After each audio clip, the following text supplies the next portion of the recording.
কবর খুঁড়তেই বেরিয়ে আসছে হাড়গোড়, কোনোটিতে আবার পাওয়া যাচ্ছে মাথার চুল কিংবা দাঁত।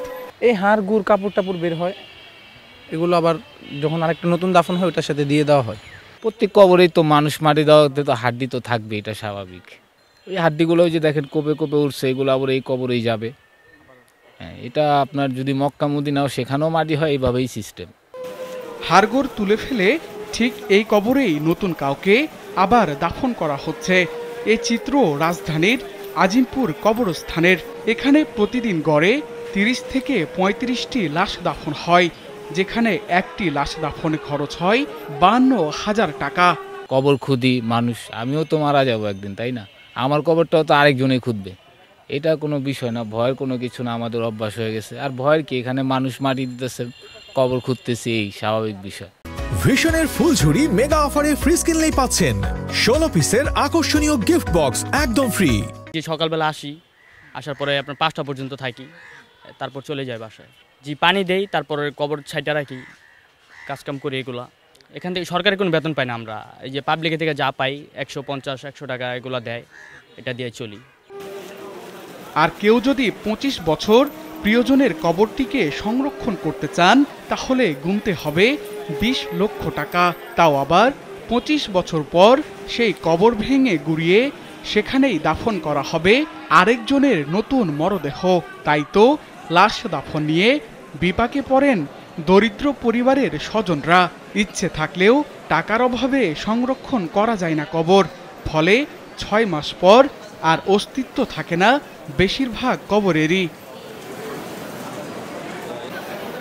রাজধানীর 2 সিটিতে কবরস্থান রয়েছে 8টি, যার মধ্যে অন্যতম প্রাচীন কবরস্থান আজিমপুরে অবস্থিত, যার বয়স 400 বছরের বেশি।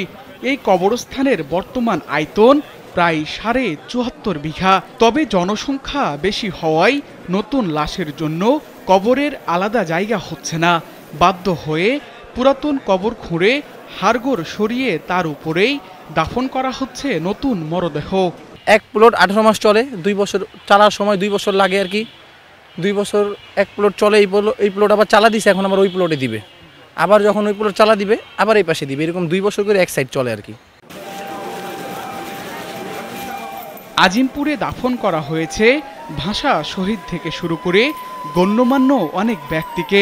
এখানে 2 শিফটে গোরখাদক এবং দাফনকারীরা কাজ করে থাকেন, সকাল কিংবা বিকেল, সন্ধ্যা কিংবা রাত। প্রতি ঘন্টাতেই আসছে নতুন মরদেহ।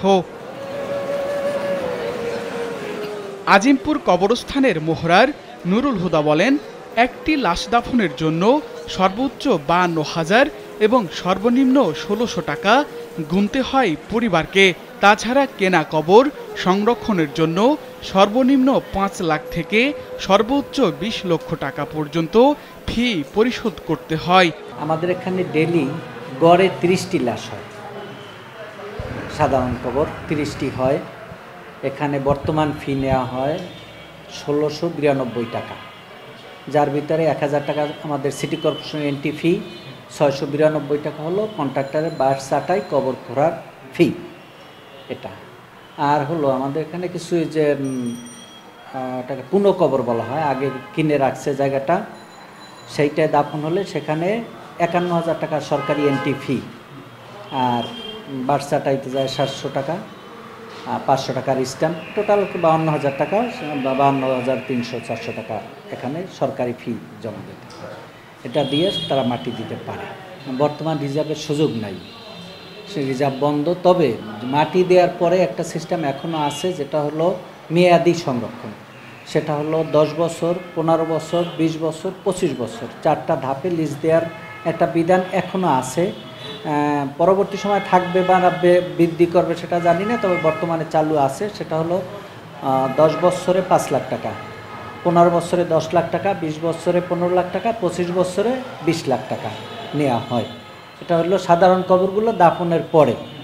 এটা যদি কেউ ইচ্ছা করে নেওয়ার জন্য, তাহলে বর্তমান প্রশাসক মহোদয় ঢাকা দক্ষিণ সিটি কর্পোরেশন বরাবরে আবেদন করবে। সে আবেদন যদি পাস হয় তাহলে ওনাদের নামে আদেশ হবে। আদেশ হওয়ার পর 15 দিনের ভিতরে টাকা জমা দিয়ে ওরা বোর্ড লাগাতে পারবে, প্লেট লাগাতে পারবে যে এত তারিখ থেকে এত তারিখ পর্যন্ত এটা সংরক্ষিত। এই লাশ ছাড়াও অনেকে এখানে আসছেন প্রিয়জনদের কবর জিয়ারত করতে। আপনজনের কবরের পাশে দাঁড়িয়ে অনেকে নীরবে নিভৃতে পড়ছেন দোয়া দরুদ, ফেলছেন চোখের পানি। ইজমু আহমেদ, কালবেলা।